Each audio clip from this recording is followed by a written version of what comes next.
Hey, I'm Matt Tompkins, and welcome to The Fix, a weekly podcast and video series. Matt, put a shirt on. Every day people ask me, Matt, what did you do? How did you go from Parks and Rec Chris Pratt to Guardians of the Galaxy Chris Pratt in less than a year, in about 9 months? And, you know, I wish there was like a short, easy, simple, do this one thing kind of answer that I could give people, but the truth is that over the last 16 years working in broadcasting, hosting shows on the radio and television, I put that passion above everything else in my life. You know, it was my dream. I had a kind of whatever it takes attitude, and I put that dream of entertaining people. I wanted to make people, you know, happy. I wanted to make them laugh. I put that above everything else in my life, including my own health. And eventually that caught up with me. I've had 8 different surgeries. That led me into a severe destructive addiction to prescription painkillers, to opioids, which that gave me 2 overdoses. Yeah, I overdosed 2 times. And if my wife hadn't been home, I probably wouldn't be here today because she called the ambulance. I was also diagnosed manic depressive bipolar disorder, and I dealt with depressive lows at that time that were so bad I prayed someone would just run me off the road so it would just end because the suffering was that bad. And you know, eventually I got clean, but even 2.5 years into my sobriety, I was at what should have been the pinnacle of my career. You know, I'm hosting a top-rated radio show. I'm hosting a number 1 rated comedy show on television. But inside, I was just miserable, and how I looked on the outside reflected how I felt on the inside. Until about a year ago. A year ago, I found a stack of photos that my mom had taken of me back when I was 23 years old.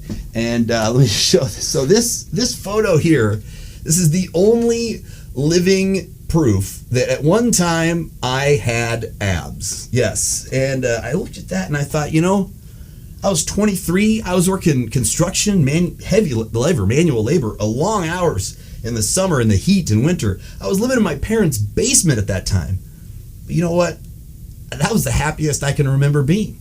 And so I decided then that if I could get there once, I can get there again. And so about 9 months ago, I made the commitment to a long-term fix. Because you see, going through addiction, I discovered quickly that you're always going for that short-term fix, that next hit. Not to get high, but so that you don't get sick from withdrawals. That's what it's all about. You just don't want to get sick. And you know, we all have those short-term fixes in our lives. It could be eating fast food, eating junk food. It could be binge watching television for 10 hours straight to just numb your mind and not have to deal with anything going on around you. It could be social media and constantly, I gotta fight, I gotta win this argument and make my point. And our phones that we're so addicted to, we can't even set them down when we're driving a 2,000-pound vehicle.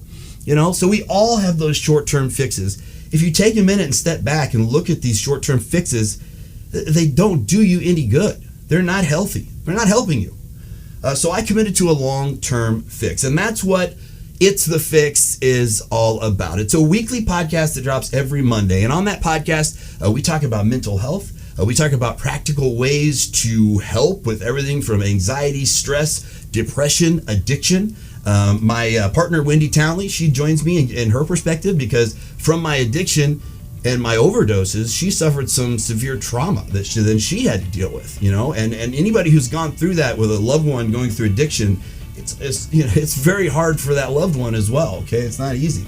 And so we share our stories. We talk to local experts, public figures, local celebrities that share their stories because I tell you, when I was going through my addiction, when I saw celebrities I looked up to share that they had gone through the same thing, it made me realize I wasn't alone, you know, and that, okay, it's not just me, all right? I'm not just a weak, pathetic, you know, individual.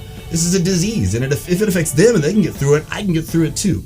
And so that's what the podcast is all about. It drops every Monday, a new episode. And then in addition to that, we're also putting out weekly videos. These are weekly videos with fitness tips, just simple, practical things that I've done that have helped me lose about 40 pounds in the last 9 months, including nutritional advice and workout tips and everything in between. So subscribe to our YouTube channel for all those videos, and you can find all the videos and podcasts at our website, itsthefix.com. You can also subscribe to our podcast on Apple Podcasts or wherever you get your podcasts, because it's all over the place. So check it out. Again, our website is itsthefix.com. I hope you can join me, and I hope you know that whatever it is you're going through, you are not alone. We're all going through something, all right? And it's talking about it, it's opening up about it. That's the first step to getting out of it, to getting help, to getting a fix that sticks.